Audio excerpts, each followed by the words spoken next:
Yeah, Lil Yachty kind of threw me all the way off when he said he rolled up City Girls track. Preview.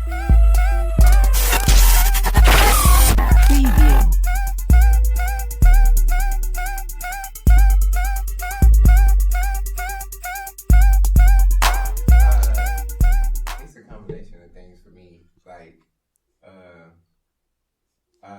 I just like to be like ambitious, and then I roll up too. Like I like Excuse me while I roll up. Yeah. Like I'll go in the studio and I just have to be in that mode to want to like really create. Like I like to be in that mode when I enter the studio, like post writing and stuff, and then I'll roll up a blunt. And you in there. Yeah, and then I'm pretty good from there. Yeah, every time I show up, the niggas is always they already working. They already. So when I come are you the late guy? Yeah. You know what? It's not that I'm a late guy. It's just like I text these niggas and be like, "Hey, y'all trying to work today? Or you trying to work today?" And then they be like, "Oh, we already here." Look, y'all niggas gonna say nothing the first time. When I show up, the energy already says like. So That like, might mean you are the late guy. I'm not taking credit for that. You don't want credit for that. I'm not owning that. But yeah, like when I walk in, they already ready. My only thing is with certain songs, like I have to record in the dark. I feel that. It's like the easy E tactic. Huh? Yeah, bro. It's like everything slows down in my head. We gotta be like Bobby Brown. Yeah. Like Bobby Brown. Yeah, it's easy that way. Like, well, you know what? Especially if you have a studio with the lights and stuff, like the purple lights or red lights or something. That's what we got. Yeah, that's what we got. Yeah, no, that's actually beautiful. Blue lights actually work the best. That's the vibes right there. What's your tactic, my guy? Man, I ain't even gonna lie to you. I just go in there and I just start playing around. And if I find something, that's just how it goes. So like, if I find something that sound good, whether like R&B wise or rap wise, is Is that how it happened? Like even with beats too. Like you making a beat, are you like you already know what you're going for? Or are you just fucking around until you're like, hold on?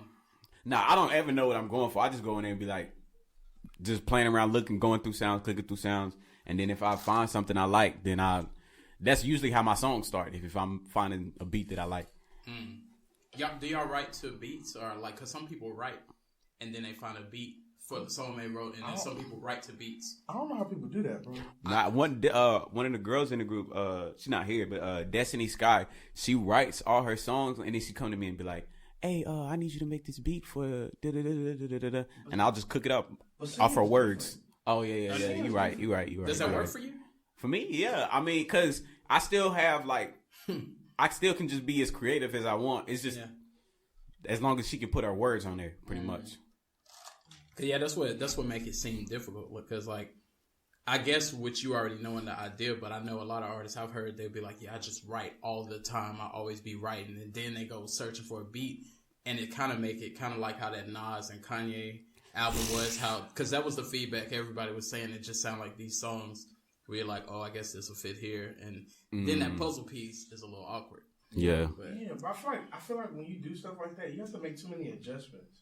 And anytime you make too many adjustments to the music, you overthinking it. Yeah, you overthinking it, and then it starts to sound like, I don't want to say disingenuous, but like it's just like manufactured. Everybody get your dictionary out. But yeah, it sounds more manufactured than like you just like writing and feeling the music. It sounds like somebody pulling the strings. Vibes. I feel you. Like you got a bunch of people with you, and every time you spit something, it's like, nah, say it like this. Yeah. Or, nah, switch that out and put this here. Then it ain't you no more. Yeah, at that point, it's just like.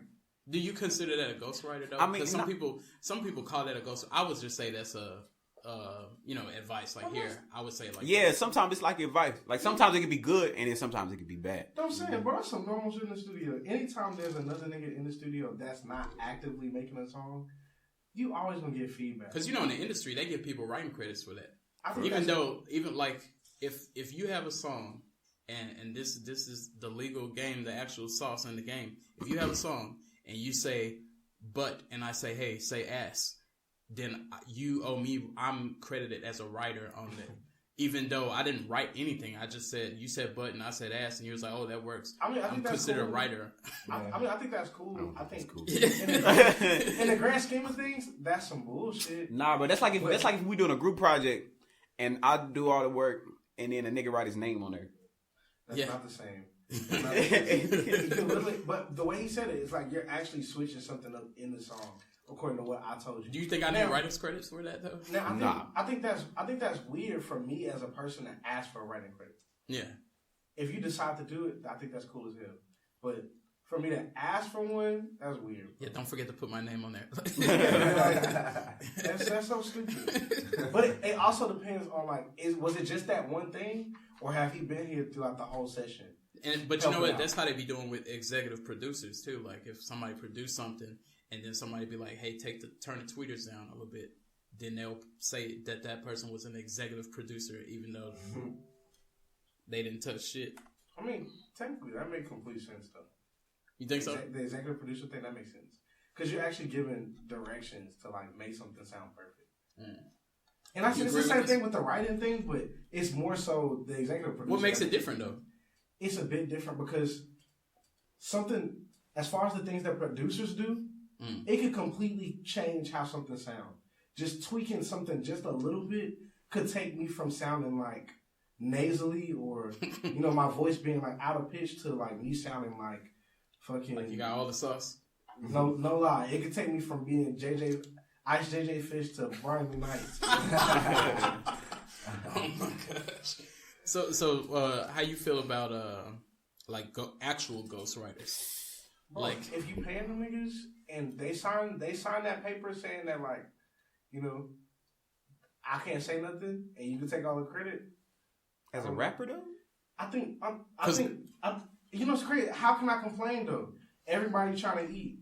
I was just about to say that. Everybody eat. Exactly. Everybody got to eat in some kind of way. And then on top of that, you need content. You're not an endless machine of ideas. Let me ask you a question though. Do you think ghost writers should remain ghosts? Because now they be like, I wrote that.